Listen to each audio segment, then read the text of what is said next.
Told my fiancée I want to delay our wedding until she sets boundaries with her abusive family, and if she refuses, I'll walk. I've been dating my fiancée for 4 years and have been engaged for 7 months. We are trying to plan out a wedding for roughly fall next year. Her childhood was terrible and abusive, to put it mildly. Her parents were raging narcissists, and she was the scapegoat for her 2 brothers. She was abused and thrown out the moment she turned 18. She was, however, a great student and hard worker, so with some scholarships and a part-time job, she has a great career and is pretty independent. The problem is that she still had contact with her family. None of them have changed. Well, actually something has changed. They have become more financially dependent on her. They enjoy slowly creeping back into her life and emotionally blackmailing her for support or whatever she can do. They're not pleasant about it either. They're rude, smug, and generally enjoy being a nuisance. And my fiancé can't say no. No matter the horrible things they say or how they outright try and intimidate her openly. I've always known her family history and have always supported her through the issues with them, but in the last year or so they've become far more brazen and asinine. They come over to our house more often, they make messes all around the place. Her mother acts like she's the fucking stepmother from Cinderella. Her dad drinks all my fucking beer and empties out half the fridge. Her brothers stop by occasionally to act as mouthpieces for their parents. They practically trash the place and leave us to clean the mess. And where is my fiancé in all this? Quietly standing in the corner, practically shaking. I'm no fool here, there is legitimate trauma. There's her need to feel loved by them and her hoping they will appreciate her. Before one of you noble commenters states the obvious, she's been in therapy for this for years. I've tried to establish boundaries. For nearly 2 years I've been trying to push these ass clowns away. But this is her house she purchased, and no matter of contributions, financial or otherwise, will she let me have a say on who comes into her house.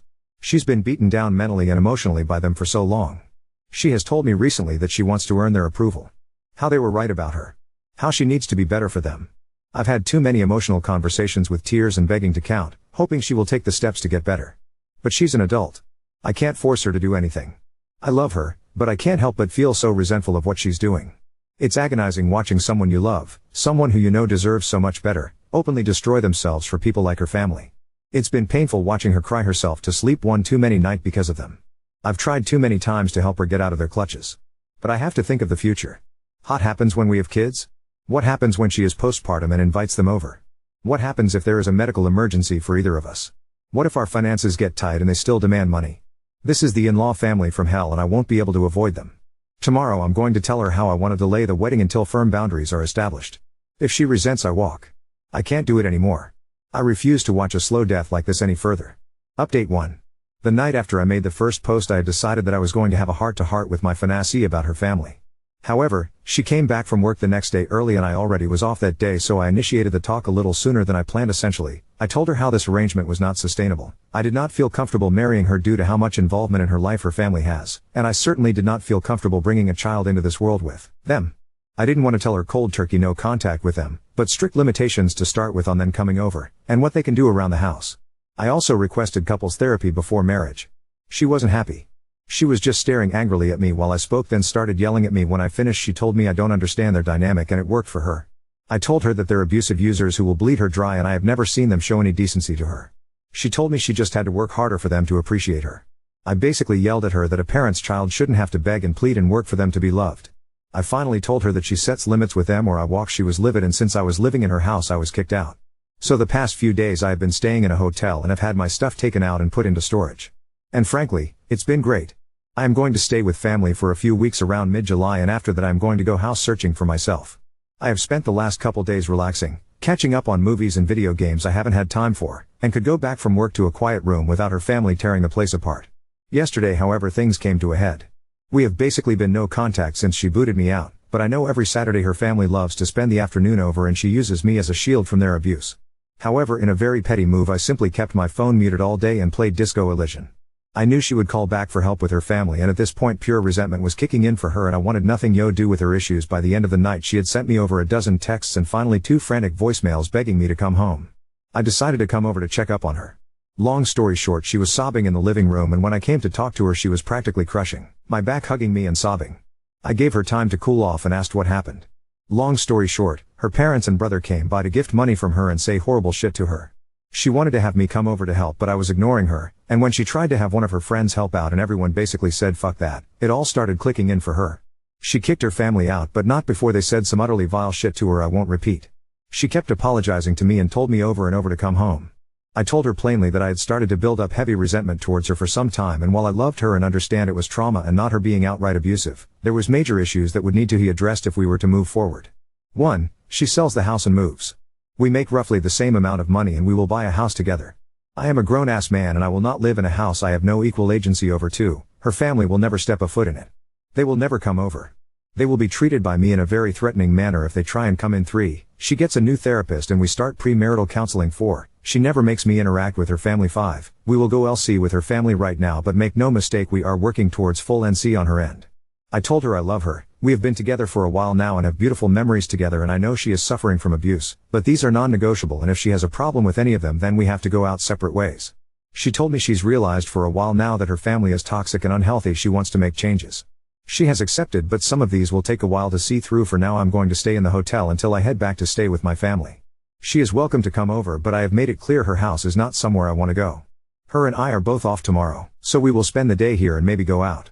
Update 2. Despite all intentions of not updating until much later with the hopes of an improved relationship with my fiancée and her establishing boundaries with her toxic family, we are now broken up. Essentially what happened was, after last weekend where I left her for the time to deal with them herself, she seemed to finally grasp the situation and was open to changes, including boundaries and a possible move. We spent Monday and Tuesday hanging out in my hotel that I was staying in until I went back to my family for a couple weeks. The other night she was being very vague with texting when she originally was supposed to come over. She came much later than expected and I knew something was up. She basically unloaded on me how I was abusive, controlling, overly demanding, and unsupportive. It took me 5 fucking seconds to figure out she was repeating verbatim some sort of rehearsed speech from her parents. And to be honest, I was so agitated at this point, despite making a huge gamble on her, I decided to be a prick about it. I asked her if her family told her to say this. She said they suggested it to her, but she came up with it herself. Sure, I guess. I asked her to explain in detail what I did. She said I was living like a parasite off her. I reminded her that I'm paying 50-50 for her fucking mortgage, 50-50 for utilities and groceries as well. I have my own car I pay for. A job that makes just about as much as hers, unlike her fucking leech parents who demand payments on the weekly and raid the kitchen on the weekends. I told her to try again with something better. She looked flustered and said I was trying to isolate her. I kinda smirked like a jackass and told her that I have always supported her many friendships that she has destroyed on her own because no one wants to deal with her family or be used as a shield like me. I was practically demanding to know at this point why she is so hellbent on destroying her Faye for these people. She just kinda shouted that I don't understand her family and she's just trying to earn their love back, and was boshly ranting at that point. It's just so staggering to see up close.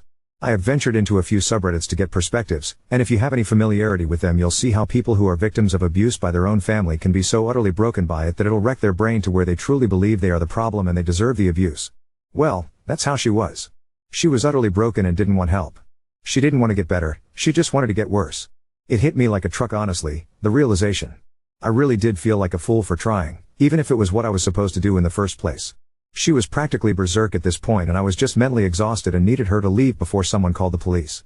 She finally left, but I had a few concerned neighbors check on me. Some of her friends are aware as they have messaged me checking on the situation. I told them the truth and that I just needed to be alone to think what to do next right now. They have revealed that she has given them similar rants after they expressed concern for her. One had even heard that she may be possibly at risk of losing her job. She is definitely having some sort of mental break. From my understanding, she is now completely isolated. She is actually sprinting into a horrible lonely life right now. There's nothing I can do for her at this point, and as selfish as it sounds, I'm just glad it's going to be behind me. Update 3. Things have kinda wrapped up, but there were some loose ends.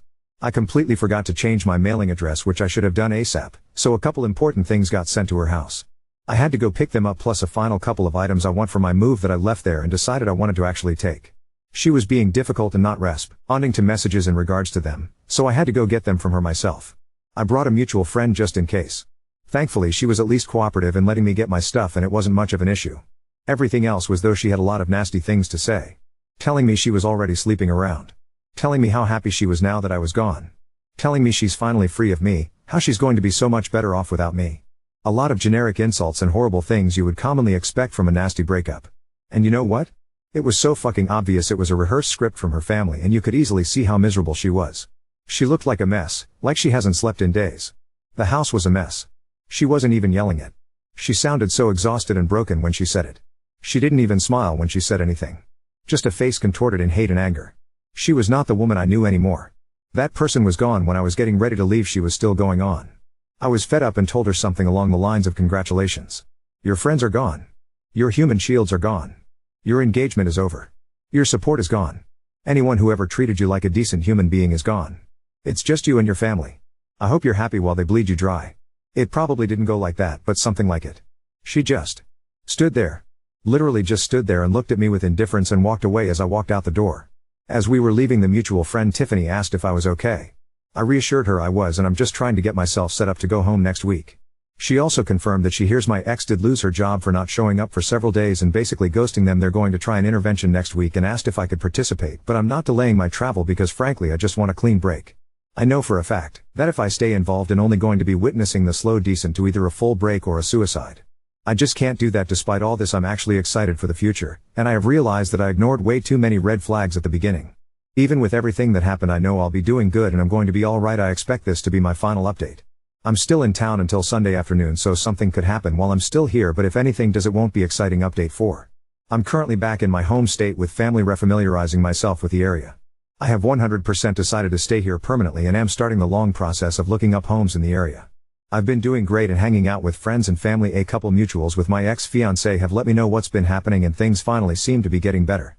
The plan was for an intervention Sunday, but Saturday night after her family visited again, she called friends in an absolute manic state, and it finally seems to have clicked how bad she screwed up. It was a full-blown panic attack and meltdown which ended with her in the ER. Needless to say, she finally admits how miserable she is and that she's messed up her life badly. Apparently she tried calling me, but I had her blocked. She still has her job and that info about her losing it was wrong, but she's hanging by a thread there, and her boss has basically ordered her to use her PTO for a few weeks to get her head on straight. She's a valuable asset there and they are trying to make sure she can fix herself before they pull the plug on her. Her friend group is extremely close. My ex was someone who was a very helpful and supportive friend, so it makes sense her group is going this far in trying to help her. It is, however, an unspoken agreement that if she goes back to how she was again, that they are all prepared to let her sink on her own. She's doing as well as can be expected. Her family has continued to heads her with calls and messages. They've tried showing up to her house but have been firmly redirected by friends and even neighbors. I hope she truly understands the kind of support system she has. As trashy shitshow family disputes usually go, her parents and brothers have taken it to Facebook, which from what I heard has been in my ex's favor as it has exposed their behavior to many more people and seems to have shut them up for a little. Finally, she had one of the mutuals pass a message to me. Essentially it was her admitting all the horrible things she said to me were not true and were done by her family, as I knew they were. She apologized for how things ended and hoped we could one day reconnect. Sadly I had to relay that we need to stay separated for good and she just needs to focus on her healing, but I told her I still care for her and I wish her the best, but this needs to be our goodbye. The message seems to have been passed along and her friends are helping her process that. She's got a long way to go, but I hope she can find her peace as I am finding mine. Update 5. I've been doing very well since I came back home. All of my stuff made it back here and I am currently set up with my family while I house hunt. I've gotten my job set up here and have been back to work the past week. I occasionally come here to comment and shitpost, but that's it. Unfortunately, despite all intentions by my ex's friends, the situation is now truly over in the worst way, and the friend group has been shattered as a result. My ex has taken her own life. Pretty much everything I'm going to relay I learned last night. Since I left, her friends have been helping her get back on her feet. Pushing her to better therapy, helping establish boundaries with her family, getting her out of the house. They truly went above and beyond. However, Tiffany, the friend who was there helping me the last time I talked face to face to my ex, began to grow suspicious of my ex when she saw her becoming touchy-feely with her boyfriend Daniel when they hung out at her house. I don't know too many details about when push became shove, but she eventually got a hold of her boyfriend's phone when he was asleep and found very sexual messages between them, and as a fucking giant shocker to me, these dated over 5 months back. Tiffany obviously lost her shit and told everyone. What no one could have expected was the shit show that was to follow. Daniel, Tiffany's now ex, in a massive fuck it move, threw another member of the friend group, Joseph, under the bus, claiming he helped cover for him. Joseph's girlfriend in return dumped him and kicked him out of her house. A friend group consisting of around 9 people including my ex, practically exploded, and the only people who still talk to each other are Tiffany and Joseph's ex. Mind you, as I was being told this, I was informed that although I have been away for around a month, all of this happened literally in the first week. Immediately my ex lost her entire support system and was essentially fully blamed for everything. This only exasperated her already declining mental state. Of course everyone wanted to know why she did all that to one of her best friends. She just gave the usual spiel about how they had grown close, he was a good support system for her, and of fucking course, she has told her family about him and they approved of him instead of me. The night I left her house to my hotel, she then invited him over. Apparently her endgame was to leave me for him eventually. However, he wouldn't leave Tiffany for her and he utterly loathed hearing about her family, so he obviously wouldn't go for anything more than a secret affair. Truly I imagined I would be far angrier than I was, but I had already begun to move on. I had done a full health exam recently at my new doctor's office and had gotten a clean bill of health recently including no STDs, so I didn't have to worry about that. And, Frankly, it just wouldn't do any good at this point. I was told that I wasn't informed because honestly, no one knew how to drop that on me so late in, which I understand. So yeah, my ex was completely ostracized, even by Tiffany's ex who just outright disappeared. She was blocked and left to deal with her problems herself. Tiffany only knew that she finally lost her job for good and boshily spent all her free time having her family over. They had finally won in a way. 2 nights ago, it was discovered that she had taken her life in her home. Her family found her. One of the members of the old friend group who lived nearby showed up at her house when medical was showing up. Her family was there and seemed like they couldn't care less. Tiffany called me last night just to give a heads up. There were several notes and she as delicately as possible asked me if I would want mine just for closure. I really don't know what to do about that. I am feeling so much fucking mental whiplash right now. I truly never knew this woman at all. I've had to accept over the past month I've been home that she was abusive in the relationship with how she put me through shit with her family, and now it seems like it was a way to try and drive me off so she could be in the arms of another man that her family seemed to like. Which frankly makes me even more confused because what did he have that I didn't? Did they just enjoy fucking with her life? Was anything with her real? Was anything with the group of people I spent years of my life with even real? Being back here is the best decision I've ever made and now I have full confirmation of that. I can start some therapy to process this mess, spend time with an actually trustworthy group of people face to face instead of online, and I have family close by for support. But yeah, this is gonna fuck with me for a long time.